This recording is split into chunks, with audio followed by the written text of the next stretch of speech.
Aside from a few select models, brand new home theater equipment has never held its value well. As each new format like 4K, 3D, or HDR gets released, equipment that was once highly coveted amongst AV enthusiasts suddenly becomes old news. This means that spectacular audio and visual experiences that, in some ways, actually rival today's latest and greatest, can often be found on the used market for equal or less money than whatever piece of rebranded Chinese garbage Walmart is trying to sell. Not only that, but buying electronics secondhand, especially televisions, is infinitely more sustainable for the environment. It really is a win-win. So today, I'll be taking you through each component of my 100% pre-owned home theater system, going over how much it cost, why I chose it, and some alternative models that you might want to be on the lookout for.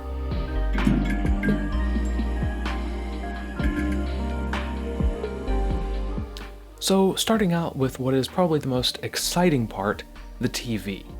This is the Panasonic P65S60. While it cost $1,200 new, I was able to pick it up used for $130 with about 15,000 hours of use on it. I made a dedicated video about plasma TVs a while back, but the quick version is that they look very similar to OLED TVs with their incredibly deep blacks, but they can't completely turn off their pixels like an OLED TV can.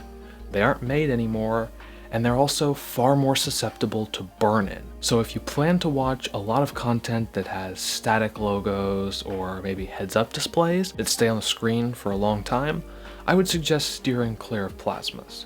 Otherwise though, they were the golden standard of TV display technologies for over a decade, and the later high-end models produce some staggeringly excellent colors. Their biggest downside, in my opinion, is that they're only 1080p, but unless you're sitting very close to the TV or you have a 4K TV right next to it, I personally don't think you'll be able to notice much of a difference. A few other Panasonic models you might want to keep an eye out for are the Panasonic ST50 and 60 series, the VT50 and 60 series, as well as a handful of later models from Samsung, Sharp, and of course pretty much any model of Pioneer Kuro will look amazing.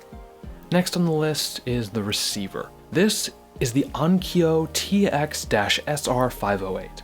This actually wasn't a top-of-the-line unit back in 2010, but it was a very good bang-for-the-buck model. It features 4 HDMI 1.4 inputs, an HDMI 1.4 output with support for audio return channel, as well as 7.1 channel surround sound. It can also decode Bitstream Dolby True HD and DTS HD master audio tracks. With a receiver of this age, you don't get some of the modern niceties like Bluetooth or Spotify, but it sounds excellent, has plenty of power to drive whatever speakers you want, and has all the tweaks and adjustment abilities you would expect from a high-end AV receiver. It cost around $300 new, and I was able to pick up mine in like-new condition for $50 on my local Facebook Marketplace. For an alternative, try looking for any model of Pioneer Elite receiver from around 2009 to 12. They don't come up as often and might cost a tad bit more, but they're even better built and have more features than this Onkyo model here.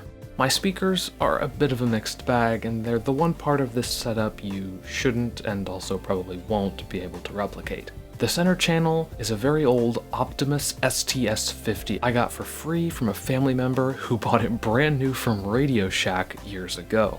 The left and right speakers are Monteverdi Nobody's Heard of 300s that I also got for free, this time at an estate sale. And finally, the surround sound speakers don't really have a brand. They appeared to be homemade, but I got them for free at a garage sale. Somewhat surprisingly, they actually sound the best out of all of them. In fact, none of them sound too bad, but of all the components in the setup, these are the ones that I am the least satisfied with. But thankfully, it is super simple to upgrade your speakers down the road when you already have the foundation of a great receiver. In fact, if you're going to skimp out on any part of your setup in the short term, I would suggest skimping on the speakers, just because they're easy to upgrade and you can slowly work your way up the levels of price and sound quality until you find something that you're satisfied with, all the while knowing that your receiver isn't a bottleneck. And last but not least is the player. In my opinion, no hi-fi system is complete without a decent way to play back physical media, and since I have a 1080p screen, I only need standard Blu-rays, not 4K Blu-rays. To play these, I went with what will probably be the most controversial and contested item on this list, a PlayStation 3. I chose this for a few reasons, because not only does it support all the high-res sound formats like DTS HDMA that my receiver supports, but it can also play back Spotify, Netflix, and most importantly, Plex, which makes up for the lack of streaming built into the TV and receiver, all the while letting me kick back with some of Sony's many exclusive games on the console whenever I'm feeling like it.